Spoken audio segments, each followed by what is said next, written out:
জরুরি বৈঠকে দুর্গাপুরের পানাগড় বায়ুসেনার তরফে গুরুত্বপূর্ণ বৈঠক হলো কাকসার তিলকচন্দ্রপুর পঞ্চায়েতে। স্থানীয় জনপ্রতিনিধি ও বাসিন্দাদের নিয়ে গুরুত্বপূর্ণ এই বৈঠক হলো।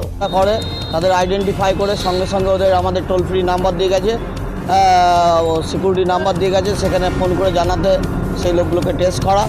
তার সাথে সাথে সাইরেন বাজলে আমাদেরকে কীভাবে ব্ল্যাক আউট করতে হবে সেটা করতে হবে।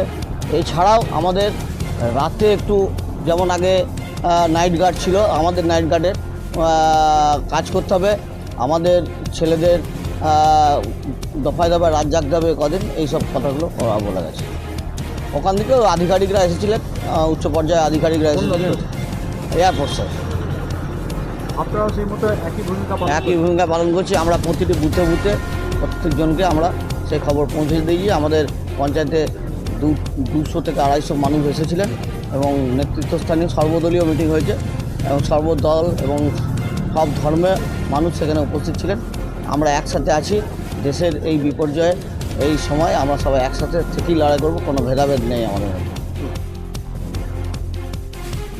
বায়ুসেনা তরফে সতর্ক করা হয়, সেনা ঘাঁটি সংলগ্ন এলাকায় কোনো অপরিচিত মুখ দেখলেই যেন টোল ফ্রি নম্বরে জানানো হয়।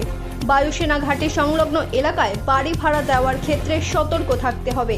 আপৎকালীন অবস্থা তৈরি হলে এই কঠিন পরিস্থিতিতে কি করণীয় সেই সম্পর্কেও বলা হয় এই দিন। দুর্গাপুর থেকে অনুরাধা সেনগুপ্তের রিপোর্ট, খাঁটি খবর।